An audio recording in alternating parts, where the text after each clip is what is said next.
السلام علیکم ورحمۃ اللہ وبرکاتہ۔ آج ہم جس ٹاپک کے اوپر اور جس موضوع کے اوپر بات کریں گے وہ ہے جنت و دوزخ کے مناظر، اور اس میں ہم جن چیزوں کے اوپر تفصیلی روشنی ڈالیں گے اس میں دوزخ کے حالات، ابلیس لعین کا دوزخ میں خطاب، دوزخ کی آگ اور جہنم کے طبقات، دوزخ میں جسموں کو بڑا کر دیا جائے گا، بھوک کا عذاب اور کھانے کی سزا، دوراوئے جہنم سے درخواست، اہل ایمان کے لیے قسم قسم کے اعزازات اور اہل کفر و فسق کی پکڑ، حق کو پھیلانے والے ان کے لیے انعامات، اور راتوں کو جاگنے والے سادات النساء کے لیے انعامات، اشرف النساء تعریف حمد و الہی کرنے والوں کے لیے انعامات، ہر عمل کے لحاظ سے لوگوں کی تقسیم، سود خوروں، زکوٰۃ نہ دینے والوں اور جھوٹوں کا عذاب۔ اللہ تعالیٰ بندوں سے خود خطاب بھی فرمائیں گے، حساب کتاب کا ایک منظر، تو بھی جا اور اسے بھی لیتا جا، ترازو سے اعمال تولے جائیں گے، ہر امت اپنے نبی کے ساتھ ہوگی اور روشنی بقدر اعمال ہوگی۔ پل صراط پر حاضری اور فاطمہ بنت محمد صلی اللہ علیہ وسلم کی سواری کا تذکرہ کیا جائے گا، منافقوں پر کیا گزرے گی جب پل صراط سے گزریں گے، ان سب کے اوپر مختصر روشنی ڈالی جائے گی۔ اور اس ویڈیو کو شروع کرنے سے پہلے اگر آپ نے اس چینل کو سبسکرائب نہیں کیا تو پلیز اس کو سبسکرائب کر دیں اور بیل کا بٹن پریس کر دیں تاکہ اس قسم کی مزید ویڈیوز آپ تک بر وقت پہنچتی رہیں۔ تو چلیں شروع کرتے ہیں۔ جنت اور دوزخ کے مناظر، دوزخ کے کچھ حالات سب سے پہلے بیان کرتے ہیں۔ بخاری و مسلم میں ہے، حضرت آدم علیہ السلام کو حکم ہوگا کہ اپنی اولاد میں سے دوزخیوں کا گروہ علیحدہ کر دو۔ آپ عرض کریں گے کس حساب سے؟ ارشاد باری ہوگا کہ فی 1001 آدمی جنت کے لیے اور 999 دوزخ کے واسطے۔ اس وقت لوگوں میں اس قدر ہلچل ہوگی کہ بیان سے باہر آئے۔ پھر حکم ہوگا کہ جس شخص نے عمل کیا ہے وہ اپنے اپنے معبود سے خود جا کر اس کا بدلہ لے لے۔ پس جس وقت وہ اپنے معبودوں کی جستجو میں ہوں گے تو بت پرستوں کے لیے وہ شیاطین جو بتوں سے تعلق رکھ کر بت پرستی و سرکشی کے باعث بنے تھے اور خواب و بیداری میں نئے نئے کرشمے دکھاتے تھے، سامنے آ جائیں گے، اور جو جماعتیں کہ حضرت عیسیٰ و ملائکہ و دیگر انبیاء علیہ السلام و اولیاء کو پوچھتی تھی، چونکہ یہ صالحین ان کے بد اعمال سے بیزار تھے اور حقیقت ان کی گمراہی کے باعث شیاطین ہی تھے۔ اللہ کا یہ ارشاد سچا ہو رہا ہوگا۔ فرماتے ہیں وَمَنْ أَضَلَّ مِمَّنْ يَدْعُو مِن دُونِ اللَّهِ مَن لَّا يَسْتَجِيبُ لَهُ إِلَى يَوْمِ الْقِيَامَةِ وَهُمْ عَن دُعَائِهِمْ غَافِلُونَ وَإِذَا حُشِرَ النَّاسُ كَانُوا لَهُمْ أَعْدَاءً وَكَانُوا بِعِبَادَتِهِمْ كَافِرِينَ۔ اس سے بڑا ظالم کون ہوگا جو اللہ کے علاوہ وہ پکارے، اور یہ ظالم اس سے پکارتا ہے جو اس کی باتوں اور دعاؤں کے سننے سے بے پرواہ ہے۔ جب قیامت کے دن ان بتوں اور ان کے ماننے والوں کو جمع کیا جائے گا تو یہ بت ان کے دشمن ہو جائیں گے اور ان کی عبادت کا صاف انکار کر دیں گے، لہٰذا وہی شیاطین ان کے سامنے آ جائیں گے۔ پس جو فرشتے انتظام پر معمور ہوں گے وہ ان سے دریافت کریں گے کہ کیا تمہارے معبود یہی ہیں؟ وہ اپنے پورے یقین کے ساتھ بوجہ اس مناسبت معنوی کے جو ان کو بتوں کے ساتھ تھی کہیں گے در حقیقت ہمارے معبود یہی ہیں۔ ملائکہ ان سے کہیں گے کہ انہیں کے ساتھ چلے جاؤ تاکہ تم کو تمہارے اعمال کی جزا و سزا تک پہنچا دیں۔ پس یہ بسبب شدت پیاس اپنے معبودوں سے پانی طلب کریں گے، اس پر ان کے لیے سراب یعنی چمکتا ہوا ریتا نمودار ہو جائے گا، وہ اس کو پانی سمجھ کر دوڑیں گے۔ پہنچنے پر ان کو معلوم ہوگا کہ وہ آگ ہے جو بڑی لپٹوں سے ان کو اپنی طرف کھینچتی ہے۔ اس وقت دوزخ میں سے لمبی لمبی گردنیں نکلیں گی جو دانوں کی طرح ان کو چن چن کر دوزخ میں ڈال دیں۔ ابلیس لعین کا دوزخ میں خطاب۔ جب کفار آگ میں جمع ہو جائیں گے تو شیطان آگ کے ممبر پر چڑھ کر سب کو اپنی طرف بلائے گا۔ تفسیر معالم التنزیل میں ہے کہ دوزخ میں ابلیس کے لیے ممبر ہوگا جس پر گھوڑا ہوگا، اور یہ سوچ کر اس کے پاس آ جائیں گے کہ ہمارے سردار صاحب ہیں، شاید کسی طرح نجات دلا دیں۔ جب سب چیلے اپنے گرد اور گرو کے پاس آ جائیں گے تو اللہ تعالیٰ کا ارشاد سچا ہوگا جس کی اسی دنیا میں خبر دے دی گئی تھی تاکہ شیطان کی بے وفائی کا لوگوں کو علم ہو جائے۔ فرمایا وقال الشیطان لما قضی الامر ان اللہ وعدکم وعد الحق ووعدتکم واخلفتکم وما كان لی علیکم من سلطان الا ان دعوتکم فاستجبتم لی فلا تلومونی ولوموا انفسکم ما انا بمصرخکم وما انتم بمصرخی پس شیطان کہے گا خدا کے تمام احکام بجا درست تھے، میں تمہارا اور تمہارے باپ کا دشمن تھا، مگر یہ یاد رہے کہ تم میں سے کسی کو زبردستی سے اپنی طرف نہیں کھینچا، البتہ برے کاموں کی ترغیب دی، تم نے بسبب کم عقلی و خام طبعی میرے وسوسوں کو سچا جان کر اختیار کیا، بس اس وقت اپنے آپ پر ہی ملامت کرو نہ کہ مجھ پر، علاوہ عظیم مجھ سے کسی قسم کی نجات و خلاصی دلانے کی امید نہ رکھنا۔ بس اسی یاس و نا امیدی کے جواب کو سن کر سارے دوستی آپس میں لعن طعن کرنے لگیں گے۔ دنیا کے سردار اور ان کے ماننے والے سب یہ چاہیں گے کہ اپنے وبال کو دوسرے پر ڈال کر خود سبکدوش ہو جائیں، مگر یہ خیال محال و بسود ہوگا، اور قہر کے فرشتے ان کو اشاں اس مقام تک پہنچا دیں گے جو ان کے اعمال و عقائد کے مطابق ان کا ٹھکانہ بنتا ہوگا۔ دوزخ کی آگ اور جہنم کی طبقات کی بات کرتے ہیں۔ بخاری و مسلم، ترمذی سب میں دوزخ کی آگ یہاں کی آگ سے 70 حصے زیادہ گرم ہے۔ اس کا رنگ شروع میں سفید تھا، پھر 1000 برس بعد سرخ ہو گیا، اب سیاہ ہے۔ اس کے 7 طبقے ہیں جن میں ایک بڑا پھاٹک ہے۔ پہلا طبقہ گناہگار مسلمان اور ان کے کفار کے لیے مخصوص ہے جو باوجود شرک کے پیغمبروں کی حمایت کرتے تھے۔ دیگر طبقات مشرکین، آتش پرست، دیریے، یہود، نصارہ اور منافقین کے لیے مقرر ہیں۔ ان طبقوں کے نام یہ ہیں۔ قرآن کریم نے دروازوں کا ذکر یوں کیا، لہا سبعۃ ابواب لکل باب منہم جزء مقسوم۔ معالم التنزیل میں لکھا ہے اس آیت میں 8 دروازوں سے 8 طبقے مراد ہیں۔ حضرت علی رضی اللہ عنہ فرماتے ہیں 8 دروازے اوپر تلے ہیں۔ ان طبقوں کے نام قرآن مجید میں جا بجا ہیں: جحیم، جہنم، سعیر، سقر، لظا، حاویہ، حطمہ۔ ان طبقات میں سے ہر ایک میں نہایت وسعت ہے اور قسم قسم کے عذاب ہیں اور رنگ برنگ کے مکانات ہیں۔ مثلا ایک جگہ ہے جس کا نام غی ہے، قرآن کریم میں ہے فسوف یلقون غیا، ان قریب وہ غی میں ڈالے جائیں گے۔ اس کی سختی سے تو دوزخ کی 400 مرتبہ پناہ مانگتی ہے۔ سارقو سعودا سأرهقه سعودا ان یغلی فی البطون کا غلی الحمیم الا حمیم وغساک جزاء وفاقا الا من غسلین لا یأکلہ الا الخاطئون۔ ان آیات میں دوزخ کا تذکرہ اس کے ناموں کے ساتھ ہو رہا ہے۔ ایک اور مکان ہے جس میں بے انتہا سردی ہے جس کو زمہریر کہتے ہیں، اور ایک مکان ہے جس کو جب الحزن یعنی غم کا کنواں کہتے ہیں، اور ایک کنواں ہے جس کو طینۃ الخبال یعنی زورا اور پیپ کے کیچڑ کہتے ہیں۔ ایک پہاڑ ہے جس کو سعود کہتے ہیں، اس کی بلندی 70 سال کی مسافت کے برابر ہے، جس پر کفار کو چڑھا کر نار دوزخ کی تہہ میں پھینکا جائے گا۔ ایک تالاب ہے جس کا نام حمیم ہے، پانی اس کا اتنا گرم ہے کہ لبوں تک پہنچنے سے اوپر کا ہونٹ اس قدر سوج جاتا ہے کہ ناک اور آنکھ تک ڈھک جاتی ہے، اور نیچے کا لب سوج کر سینوں اور ناک تک پہنچتا ہے۔ زبان جل جاتی ہے اور منہ تنگ ہو جاتا ہے، حلق سے نیچے اترتا ہی پھیپھڑوں، معدے اور انتڑیوں کو پھاڑ دیتا ہے۔ ایک اور تالاب ہے جس کو غساق کہتے ہیں، اس میں کفار کا پسینہ، پیپ اور لہو بہہ کر جمتا ہے۔ ایک چشمہ ہے جس کا نام غسلین ہے، اس میں کفار کا میل کچیل جمع ہوتا ہے۔ اس قسم کے اور بہت سے خوفناک مکانات ہیں۔ دوزخ میں جسموں کو بڑا کر دیا جائے گا۔ پہلے دوزخ کے بہت چوڑے چکلے جسم بنا دیے جائیں گے تاکہ سختی عذاب زیادہ ہو، اور ان کے ہر رگ و ریشے کو ظاہر و باطن طرح طرح کے عذاب پہنچائیں گے، مثلا جلانا، کچلنا، سانپ بچھوؤں کا کاٹنا، کانٹوں کا چبونا، کھال کا چیرنا، مکھیوں کا زخم پر بٹھانا وغیرہ۔ ان کے جسم جل کر نئے جسم پیدا ہو جایا کریں گے، یہاں تک کہ ایک گھڑی میں 700 جسم بدلتے رہیں۔ کلما نضجت جلودہم بدلناہم جلودا غیرہا لیذوقوا العذاب۔ جب ان کے جسم جل جائیں گے تو ہم ان کو اور کھال دیں گے تاکہ وہ عذاب چکھیں، مگر یہ واضح رہے کہ جسم کے اصلی اجزاء برقرار رہیں گے، صرف گوشت پوست جل کر دوبارہ پیدا ہوتا رہے گا، اور غم حسرت، نا امیدی، حلل، شکم وغیرہ تکلیفات بقدر جسامت برداشت کریں گے۔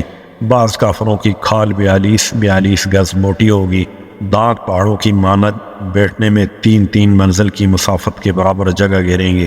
ترمذی میں آیا ہے کہ ان کے بیٹھنے کی جگہ میں اتنی مسافت ہوگی جتنی مکہ اور مدینہ میں ہے، اور ان کے دونوں شانوں کے درمیان 3 روز کی راہ کا فاصلہ ہو۔ بھوک کا عذاب اور کھانے کی سزا۔ ایک عرصہ گزر جانے کے بعد سوائے دیگر عذاب کے بھوک کا عذاب اس قدر سخت کر دیا جائے گا جو تمام عذابوں کے مجموعے کے برابر ہوگا۔ آخرکار نہایت بے چین و بے قرار ہو کر سب دوزخی غذا طلب کریں گے۔ حکم ہوگا درخت زقوم کے پھل جو نہایت تلخ، خاردار اور سخت ہے اور جحیم کی تہ میں پیدا ہوتا ہے، ان کو کھانے کو دے دو۔ جب اس کو کھانا شروع کریں گے تو گلے میں پھنس جائے گا، گویا یہ کھانے کی سزا ہوگی۔ اس حقیقت کو ان الفاظ میں بیان کیا گیا ہے، ان شجرۃ الزقوم طعام الاسیم، زقوم کا درخت ہے گنہگار کا کھانا۔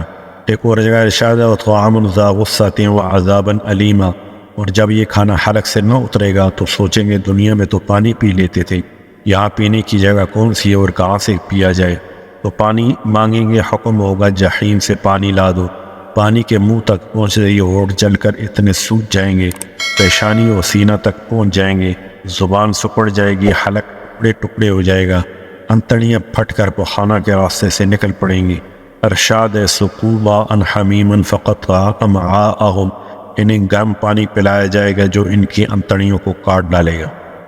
داروغہ جہنم سے درخواست، اس حالت میں بے قرار ہو کر سردار جہنم کے سامنے آوزاری کریں گے کہ ہم کو تو مار دے تاکہ ان مصائب سے نجات پالے۔ 1000 سال کے بعد وہ جواب دے گا کہ تم تو ہمیشہ اسی میں رہو گے۔ پھر 1000 سال کے بعد خداوند کریم سے دعا کریں گے کہ اے خدائے قدوس ہماری جان لے لے اور اپنی رحمت سے اس عذاب سے نجات دے دے۔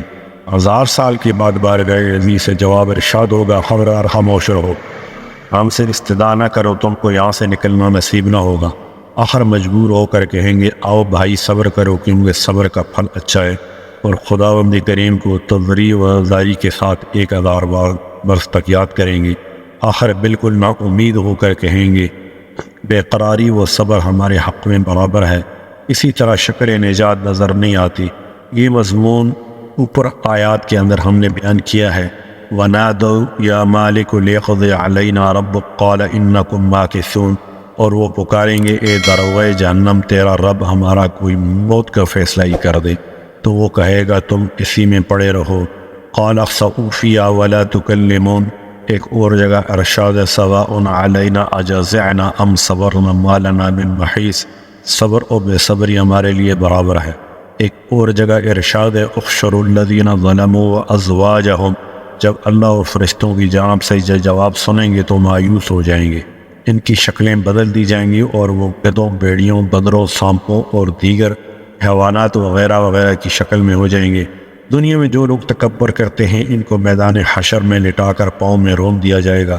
یہ کافروں کی حالت کا بیان۔ اہل ایمان کے اعزازات اور اہل کفر و فسق کی پکڑ۔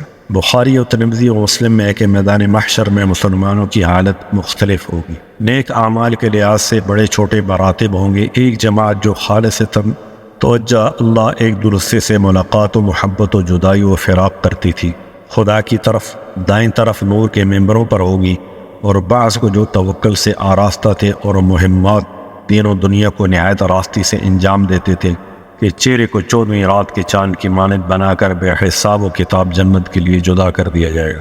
حق کو پھیلانے والے لوگوں کے متعلق وہ لوگ بھی جو ترک دنیا کے لیے اعلاء کلمۃ اللہ اور توحید میں شب و روز کوشاں تھے، بے حساب و کتاب جنت کے لیے علیحدہ کلمہ توحید میں شب و روز کوشاں تھے، بے حساب و کتاب جنت کے لیے علیحدہ کر دیے جائیں۔ راتوں کو جاگنے والے سادات النساء، ان لوگوں کو بھی جو راتوں میں نہایت ادب و حضور قلب سے ذکر الہی میں مشغول رہتے تھے، سادات النساء کا خطاب دے کر بے حساب و کتاب جنت کے لیے جدا کر دیا جائے گا۔ اشرف الناس، تعریف حمد و الہی کرنے والے۔ اس کے بعد وہ جماعت جو ظاہراً و باطناً ہمیشہ ذکر و اطاعت الہی میں مصروف رہتی تھی اور سختی اور آسائش کی حالت میں یکساں حمد و الہی کرتی تھی، اشرف النساء کی خطاب سے ملقب کی جائے گی۔ باقی ماندہ مسلمان و منافقین مختلف گروہوں پر تقسیم کر دیے جائیں۔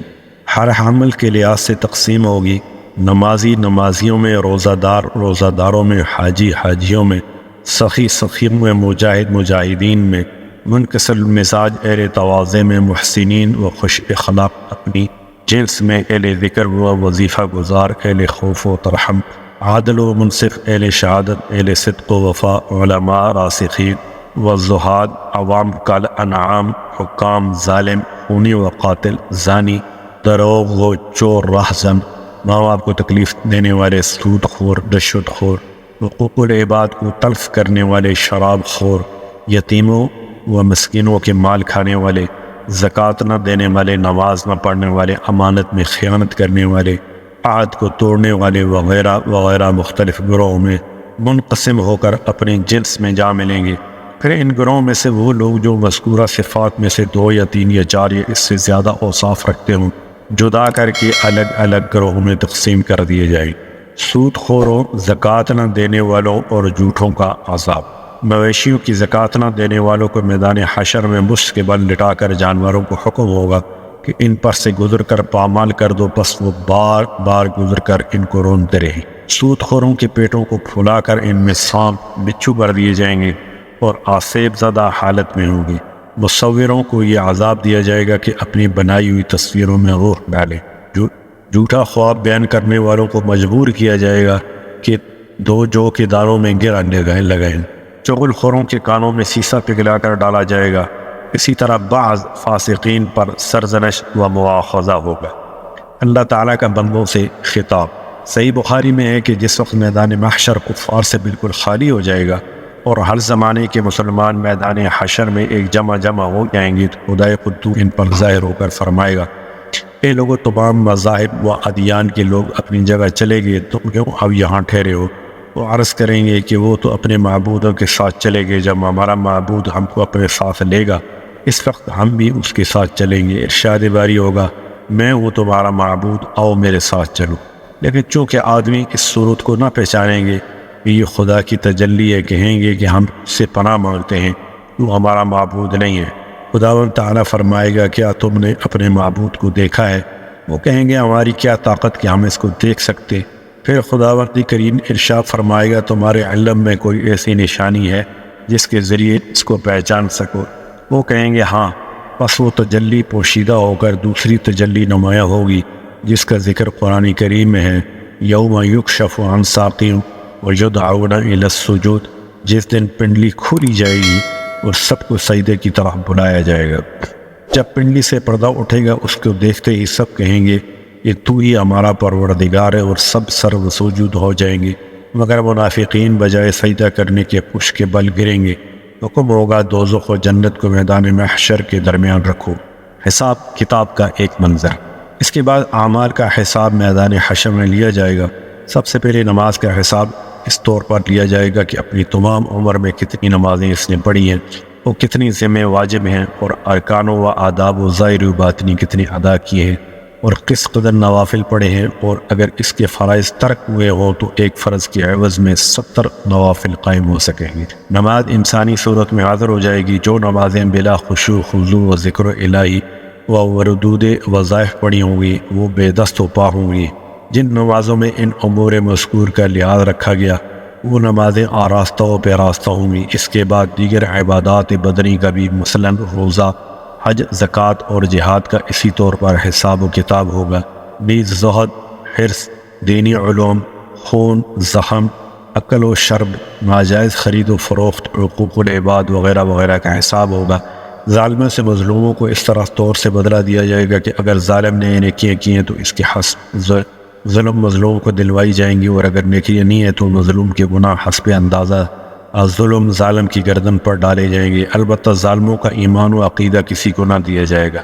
بعض ایسے عالی ہمت بھی ہوں گے کہ خدا کے فضل و کرم پر بھروسہ کر کے اپنی نیکیوں کو بغیر کسی عوض کے دوسروں کو بخش دے گی۔ چنانچہ ایک روایت میں آیا کہ 2 آدمی مقام میزان پر اس قسم کے حاضر ہوں گے کہ ایک کی نیکیاں و برائیاں برابر ہوں گی، اور دوسرا ایسا ہوگا جس کی صرف ایک نیکی ہوگی۔ اول ذکر کو حکم ہوگا کہ تو کہیں سے اگر ایک نیکی مانگ لائے تو نیکیوں کا پلڑا بڑھ جائے گا اور تو جنت کا مستحق ہو جائے گا۔ وہ بیچارہ تمام لوگوں کی استدعا کرے گا مگر کہیں سے کامیابی نہ ہوگی، آخر مجبوراً واپس آئے گا۔ جب آخر الذکر کو یہ حال معلوم ہو جائے گا تو کہے گا، بھائی میرے تو صرف ایک ہی نیکی ہے، اور باوجود اتنی خوبیوں کے تجھ کو ایک نیکی بھی کسی نے نہ دی، بھلا مجھ کو کون دے گا؟ لے، یہ ایک نیکی بھی تو ہی لے لے تاکہ تیرا کام تو بن جائے۔ میرا اللہ مالک ہے۔ خدا کریم اپنے بے انتہا فضل و کرم سے ارشاد فرمائے گا، ان دونوں کو جنت میں لے جا کر ایک درجے میں چھوڑ دو۔ ترازو سے اعمال توئے جائیں گی، تمام چھوٹی اور بڑی نیکیاں میزان میں داخل کر دی جائیں گی، لیکن ان کا وزن حسب عقیدہ ہوگا، یعنی جس قدر عقیدہ پختہ و خالص ہوگا اتنی زیادہ وزنی ہوں۔ جیسا کہ ترمذی کی ایک روایت میں آیا کہ ایک شخص کی 99 برائیاں ہوں گی اور صرف ایک نیکی ہوگی، اور یہ تولتے وقت بارگاہ عزیز میں عرض کرے گا، اے خداوند میری اس نیکی کی اتنی برائیوں کے مقابلے میں کیا حقیقت ہے کہ تولی جائے؟ جب میں دوزخ کے لائق ہوں تو بغیر تولے مجھ کو بھیج دے۔ اس وقت ارشاد باری تعالی ہوگا، ہم ظالم نہیں، یہ ضرور تولی جائے گی۔ چنانچہ جس وقت وہ برائیوں کے مقابلے میں تولی جائے گی تو اس کا پلڑا جھک جائے گا اور وہ مستحق جنت قرار پائے گا۔ شاہ رفیع الدین رحمۃ اللہ علیہ فرماتے ہیں، میرے علم میں یہ نیکی شہادت فی سبیل اللہ ہے جو تمام عمر کے گناہوں کو مٹا دیتی ہے۔ واللہ اعلم۔ اگرچہ پلصراط اور میزان کے متعلق علماء کا اختلاف ہے، مگر اظہر یہ ہے کہ میزان بہت سی ہوں گی۔ چنانچہ آیت کریمہ وَنَضَعُ الْمَوَازِينَ الْقِسْطَ لِيَوْمِ الْقِيَامَةِ سے یہی مفہوم ہے۔ اسی طور سے یہ بھی قیاس میں آتا ہے کہ پلصراط بھی بہت سے ہوں گے، خواہ ہر امت کے لیے ہوں یا ہر قوم کے لیے۔ ہر امت اپنے نبی علیہ السلام کے ساتھ اور روشنی بقدر اعمال ہوگی۔ اللہ تعالیٰ کا ارشاد ہے، یوم ندعو کل امۃ بامامہم، ہم ہر امت کو ان کے پیشوا کے ساتھ بلائیں گے قبل اس کے کہ میدان محشر سے پلصراط پر گزرنے کا حکم ہو۔ تمام میدان محشر میں اندھیرا چھا جائے گا، پس ہر امت کو اپنے پیغمبروں کے ساتھ چلنے کا حکم ہوگا۔ اہل ایمان کو نور کی دو مشعلیں عنایت ہوں گی، ایک آگے چلے گی، دوسری دائیں جانب۔ جو ان سے کم تر ہوں گی ان کو ایک ایک مشعل دی جائے گی، اور جو ان سے کم ہوں گے ان کے صرف پاؤں کے انگوٹھے کے آس پاس خفیف سی روشنی ہوگی، اور ان سے بھی جو گزرے ہوں گے ان کو ٹمٹماتے ہوئے چراغ کی طرح روشنی دی جائے گی، جو کبھی بجھے گی اور کبھی روشن ہوگی۔ اللہ تعالیٰ کا ارشاد ہے، نورہم یسعی بین ایدیہم وبایمانہم، ان کی روشنی ان کے سامنے اور ان کے دائیں طرف ہو۔ لیکن منافقین اس نور سے خالی ہوں گے، دوسروں سے روشنی حاصل کریں گے اور اہل ایمان سے سوال کریں گے کہ ہمیں بھی کچھ روشنی دے دو، تو وہ جواب دیں گے، واپس پیچھے کی طرف لوٹ جاؤ اور روشنی تلاش کرو۔ قرآن کریم کے الفاظ یہ ہیں جن کا مفعول اوپر بیان کیا گیا ہے۔ فرمایا، یوم یقول المنافقون والمنافقات للذین آمنوا انظرونا نقتبس من نورکم قیل ارجعوا وراءکم فالتمسوا نورا۔ پلصراط پر حاضری ہوگی اور فاطمہ بنت محمد صلی اللہ علیہ وسلم کی سواری کے متعلق بیان، یہاں تک کہ جس وقت یہ سب لوگ دوزخ کے کنارے کے قریب جا پہنچیں گے تو دیکھیں گے کہ دوزخ کے اوپر پلصراط ہے جو بال سے زیادہ باریک اور تلوار کی دھار سے زیادہ تیز ہے۔ حکم ہوگا اس پر ہو کر جنت میں چلو۔ وہ 15,000 سال کی مسافت ہے، جن میں سے 5,000 بیچ میں چلنے کے اور 5,000 اترنے کے ہیں۔ حاصل کلام، جب میدان محشر سے پلصراط پر پہنچیں گے تو آواز ہوگی کہ اے لوگو اپنی آنکھوں کو بند کر لو تاکہ فاطمہ بنت محمد صلی اللہ علیہ وسلم سے پل سے گزر جائیں۔ اس کے بعد بعض لوگ تو بجلی کی چمک کی طرح، بعض ہوا، بعض گھوڑے، بعض اونٹ، بعض معمولی رفتار کی مانند پلصراط سے گزر جائیں گے۔ بعض لوگ نہایت محنت و مشقت کے ساتھ پل پر چلیں گے۔ اس وقت دوزخ میں سے بڑے بڑے انکس نکلیں گے، جو ان میں سے بعض کو تو چھوڑ دیں گے، بعض کو کچھ کاٹیں گے اور بعض کو کھینچ کر دوزخ میں ڈال دیں گے۔ اسی طرح سے رشتہ امانتیں لوگوں کے ساتھ ہو جائیں گی، پس جنہوں نے ان کی رعایت نہ کی ہو ان کو دوزخ میں کھینچ کر ڈال دیں گے۔ اس وقت اعمال صالحہ مثلا نماز، روزہ، درود و وظائف وغیرہ لوگوں کے کام آئیں گے، اور خیرات آپ کے اور ان کے درمیان حائل ہو جائے گی۔ بخاری شریف میں ہے، جہنم سے بچو اگرچہ کھجور کے ایک ٹکڑا صدقہ کر دو، قربانی سواری کا کام دے گی، اور اس مقام کے حول کی وجہ سے کسی کی آواز تک نہ نکلے گی مگر پیغمبر علیہ السلام اپنی امتوں کے حق میں رب سلم سلم کہیں گے۔ جب منافقین پلصراط سے گزریں گے، جب پلصراط پر چڑھ جائیں گے مومن اور منافقین، تو منافقین اندھیرے میں گرفتار ہو کر فرمائیں گے، بھائیو ذرا ٹھہرنا، تمہارے نور کے طفیل سے ہم بھی آگے چلیں۔ وہ جواب دیں گے، ذرا پیچھے چلے جاؤ، جہاں سے ہم نور لائے ہیں تم بھی وہیں سے لے آؤ۔ بس جب وہ پیچھے جائیں گے تو وہاں بے انتہا تاریکی اور ہول دیکھیں گے۔ آخرکار نہایت بے قرار ہو کر واپس لوٹیں گے اور دیکھیں گے کہ پلصراط کے سرے پر ایک بہت بڑی دیوار قائم ہے اور دروازہ بند ہو گیا ہے۔ پس نہایت ہی گڑ گڑا کر مسلمانوں کو پکاریں گے کہ کیا دنیا میں ہم تمہارے ساتھ نہ تھے جو اب ہمیں چھوڑ کے چلے جاتے ہو؟ وہ جواب دیں گے، بے شک تم ہمارے ساتھ تو تھے، لیکن بظاہر اور دل میں شک و شبہ کرتے ہوئے ہمارے حق میں برائیاں اور کفار کی بلائیاں چاہتے تھے، لہذا مناسب ہے جن کا ساتھ دیتے تھے انہی سے جا ملو۔